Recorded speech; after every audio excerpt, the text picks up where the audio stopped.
নমস্কার বন্ধুরা, ঘরকন্যার খুঁটিনাটিতে সকলকে স্বাগত। আজ আপনাদের সাথে শেয়ার করব দারুণ মুচমুচে বেগুন ভাজার রেসিপি।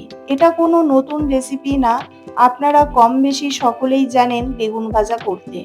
কিন্তু আমি কিভাবে বেগুন ভাজা করি সেটাই আপনাদের সাথে আজ শেয়ার করব। এর স্বাদ একদমই অন্যরকম ও মুচমুচে। সাধারণ যেভাবে বেগুন ভাজা আপনারা করেন সেই বেগুন ভাজা কিছুক্ষণ পর নরম হয়ে যায়, কিন্তু এইভাবে করলে কোনো রকম নরম হবে না, বহুক্ষণ মুচমুচে থাকবে। এই বেগুন ভাজা ভাত, রুটি, পরোটা সব কিছুর সাথে অসাধারণ লাগে। চলুন দেখে নেওয়া যাক তাহলে আজকের রেসিপিটি। প্রথমে আমি একটা কালো বেগুন নিয়ে নিয়েছি।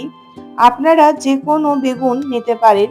বেগুনের পরিমাণটা আপনাদের বাড়ির সদস্য হিসাবে বাড়িয়ে বা কমিয়ে নিতে পারেন। বেগুনটাকে কাটার আগে আমি ধুয়ে পরিষ্কার করে নিয়েছি। বেগুনের বোটার অংশটা আর নিচের অংশটা কেটে বাদ দিয়ে দিয়েছি। গোল গোল রিংয়ের মতন কেটে নেব, কিন্তু খুব বেশি পাতলা বা খুব বেশি মোটা করে কাটবো না, মিডিয়াম রাখবো। দেখুন আমি যেভাবে কেটে নিয়েছি। আমার বেগুনটা কাটা হয়ে গেছে। এবার বেগুনটাকে একটা প্লেটের মধ্যে তুলে রেখে নেব। একটা বেগুন থেকে আমার 10-12টা গোল গোল পিস হয়েছে। এবার এই বেগুনের মধ্যে দিয়ে দেব 1 চামচ হলুদ গুঁড়ো আর দেব স্বাদ মতন লবণ। লবণ আর হলুদ বেগুনের মধ্যে খুব ভালো করে মাখিয়ে নেব। বেগুনের মধ্যে লবণ আর হলুদ খুব ভালো মতন লাগিয়ে নেওয়ার পর 5 মিনিটের মতন রেস্টে রেখে দেব, যাতে বেগুনের ভেতর লবণ খুব ভালো মতন ঢুকে যায়। বেগুন প্রচুর পরিমাণ তেল অ্যাবজর্ব করে, তার জন্য বেগুন ভাজার ঠিক 5 থেকে 10 মিনিট আগে যদি লবণ হলুদ মাখিয়ে বেগুনগুলোকে রেখে দেওয়া হয়, তারপর যদি বেগুন ভাজা হয় তাহলে বেগুন কম পরিমাণ তেল অ্যাবজর্ব করে। বেগুনের মধ্যে লবণ হলুদ মাখিয়ে 5 মিনিটের জন্য রেস্টে রেখে দিলাম। ওই সময়ের মধ্যে একটা প্লেটের মধ্যে 2 চামচ বেসন, 2 চামচ চালের গুঁড়ো আর স্বাদ মতন লবণ,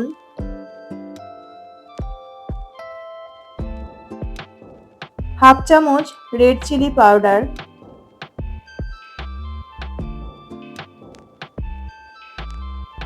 হাফ চামচ ধনে গুঁড়ো, হাফ চামচ জিরে গুঁড়ো আর হাফ চামচ হলুদ গুঁড়ো। আমার সমস্ত উপকরণগুলো দেয়া হয়ে গেছে। এবার সমস্ত শুকনো উপকরণগুলো খুব ভালোভাবে মিশিয়ে নেব একটা চামচের সাহায্যে। এখানে কিন্তু কোনো রকম জলের ব্যবহার করব না, সমস্ত উপকরণগুলো শুকনো থাকবে। শুকনো উপকরণগুলো খুব ভালোভাবে মেশানো হয়ে গেছে। এবার 5 মিনিট হয়ে গেছে, বেগুনগুলোর মধ্যে লবণ আর হলুদ খুব ভালো মতন ঢুকে গেছে। বেগুনের গায়ে জল বেরিয়েছে, কারণ আগে থেকে লবণ দিয়ে মাখানো ছিল বেগুনগুলো, সেই জন্য। এবার বেগুনের এক একটা পিস নিয়ে শুকনো মিশ্রণের ওপর দিয়ে এইভাবে কোট করে নেব। বেগুনের এক একটা পিস এপিঠ ওপিঠ করে 2 পিঠ খুব ভালো করে লাগিয়ে নেব শুকনো উপকরণগুলো এইভাবে। আমি আপনাদেরকে 2টো পিস বেগুনের কোট করে দেখালাম, আর বাকিগুলো করে ফিরে আসছি।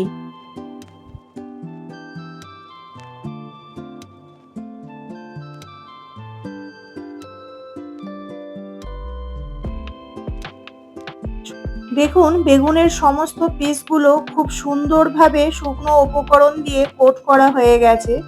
এবার এই বেগুনের পিসগুলোকে ফ্রাই করে নেব। তার জন্য কড়াইতে দিয়ে দিয়েছি পর্যাপ্ত পরিমাণ তেল। তেল ভালো মতন গরম করে নেওয়ার পর এবার বেগুনের পিসগুলো একটা একটা করে তেলের মধ্যে দিয়ে দেব, কিন্তু সবগুলো একসাথে দেব না। গ্যাসের ফ্লেম লো টু মিডিয়ামে রেখে ফ্রাই করে নেব। এক পিঠ ফ্রাই হয়ে গেলে অপর পিঠ উল্টে দেব। দুটো পিঠ গোল্ডেন ব্রাউন করে ভেজে নেব।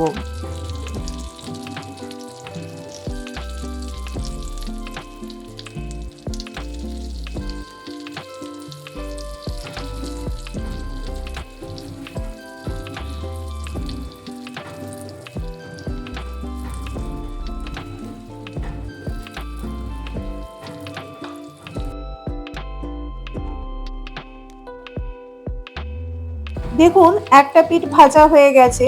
এবার অপর পিঠটা ভেজে নেব, তার জন্য উল্টে দিলাম। এইভাবে সমস্ত বেগুনের পিসগুলোকে উল্টে দেব।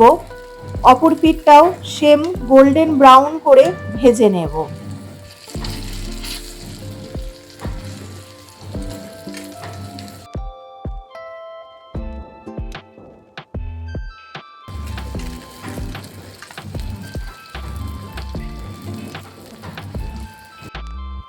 বেগুনের দুটো পিঠ খুব সুন্দরভাবে ভাজা আমার হয়ে গেছে।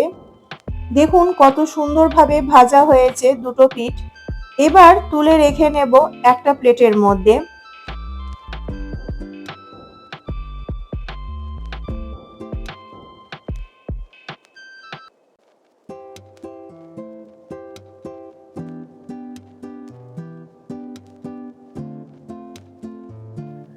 আমার বেগুন ভাজা একদম রেডি। এবার গরম গরম সার্ভ করব ভাত, রুটি, পরোটার সাথে।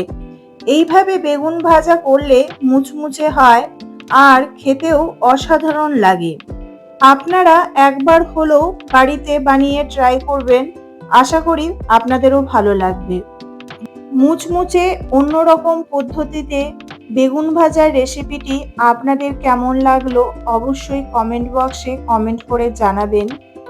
আমার চ্যানেলে নতুন বন্ধু হলে চ্যানেলটি সাবস্ক্রাইব করে নেওয়ার অনুরোধ রইল। পাশে থাকা নোটিফিকেশনটা অল করে রাখবেন। আমি যখন রেসিপি শেয়ার করব তার তখন নোটিফিকেশন আপনাদের কাছে খুব তাড়াতাড়ি পৌঁছে যাবে। আজকের মতন এই পর্যন্ত। আবারও হাজির হব নতুন একটি রেসিপি নিয়ে আপনাদের সাথে। আপনারা ভালো থাকবেন, সুস্থ থাকবেন। ধন্যবাদ।